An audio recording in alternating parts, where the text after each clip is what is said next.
Selamat pagi, salam sejahtera untuk kita semua.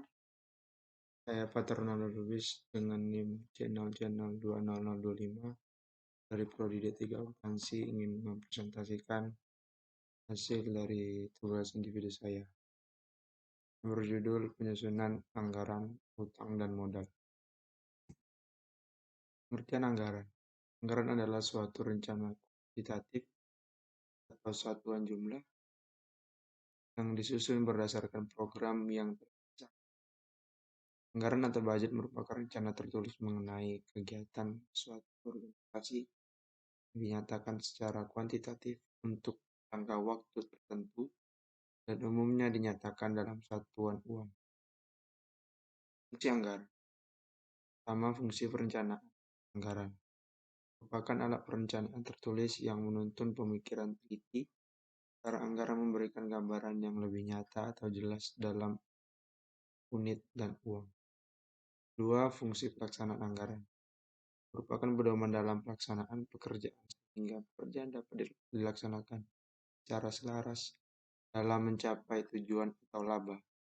Jadi anggaran penting untuk menyelaraskan atau koordinasi bagian kegiatan di bagian pemasaran, bagian umum, bagian produksi, dan bagian keuangan. Apabila salah satu bagian atau departemen saja tidak dapat melaksanakan tugas sesuai dengan yang direncanakan, maka bagian yang lain juga tidak dapat melaksanakan tugasnya sesuai rencana. Tiga, fungsi pengawasan anggaran merupakan alat pengendalian atau pengawasan atau controlling. Jenis utang pendek, jangka pendek. Pertama ada utang usaha. Utang usaha atau utang dagang merupakan saldo utang pada pihak lain atas barang, perlengkapan, atau jasa yang dibeli dengan akun. Dua, utang pajak. Sebagai konsumen, kita sering dikenai pajak atau barang atau jasa yang kita beli. Seperti kalau kita makan di rumah makan, menginap di hotel, atau kita membeli barang-barang tertentu, misal mobil.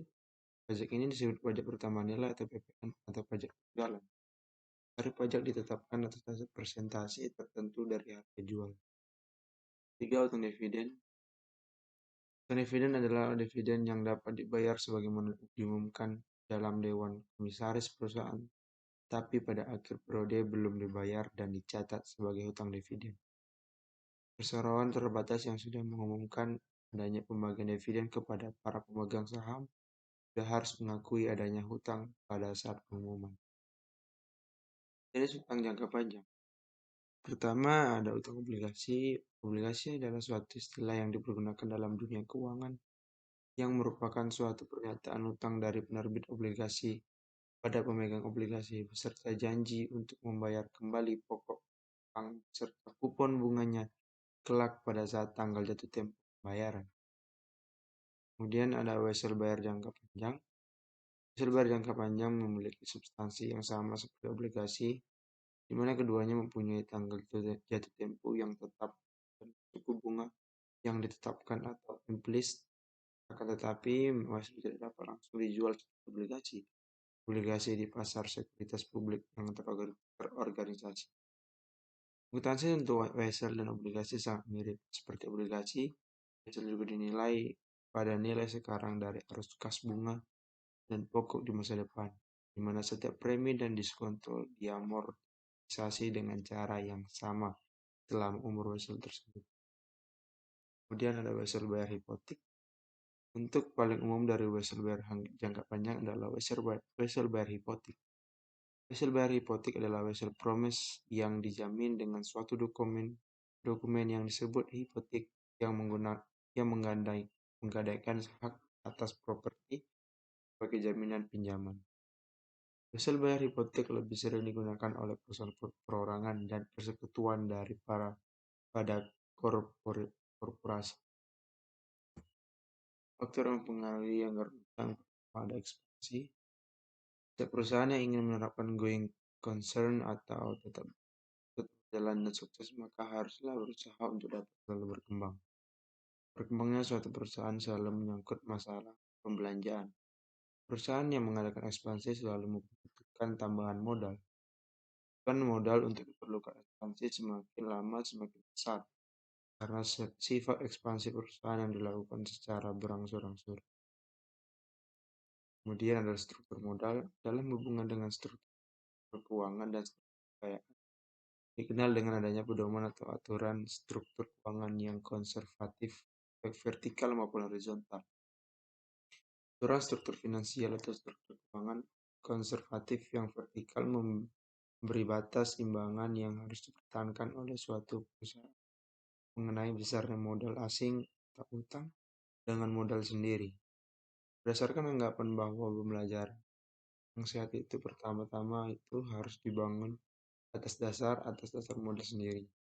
Modal yang tahan risiko, maka aturan finansial tersebut menetapkan bahwa besarnya modal asing atau utang dalam keadaan bagaimanapun juga tidak melebihi besarnya modal sendiri. Kemudian ada ilustrasi penyusunan anggaran. Penyusunan anggaran utang merupakan tanggung jawab Departemen Keuangan. Yang pertama, Departemen Keuangan bekerjasama dengan Departemen Pembelian rutin untuk mengumpulkan data pembelian dan syaratnya. Yang kedua, menghitung anggaran utang usaha pada periode tertentu. Yang ketiga, menyusun anggaran utang. Untuk menyusun anggaran utang jangka panjang untuk keperluan investasi, Departemen Keuangan bekerja dengan Departemen Produksi untuk mengumpulkan data alat produksi yang dibeli sebagai langkah pertama. Kedua, mengumpulkan data waktu kredit dan bunga serta pembayarannya. Tiga, menghitung dan menentukan besarnya anggaran utang. Kesimpulan, pada umumnya ekspansi hanya membutuhkan tambahan modal kerja karena perusahaan bekerja pada kapasitas produksi yang sudah ada. Namun apabila kemudian perusahaan harus menambah alat produksi atau membangun pabrik baru, maka kebutuhan modalnya akan bertambah. Pada ekspansi ini, selain dibutuhkan tambahan modal kerja, juga dibutuhkan tambahan modal tetap.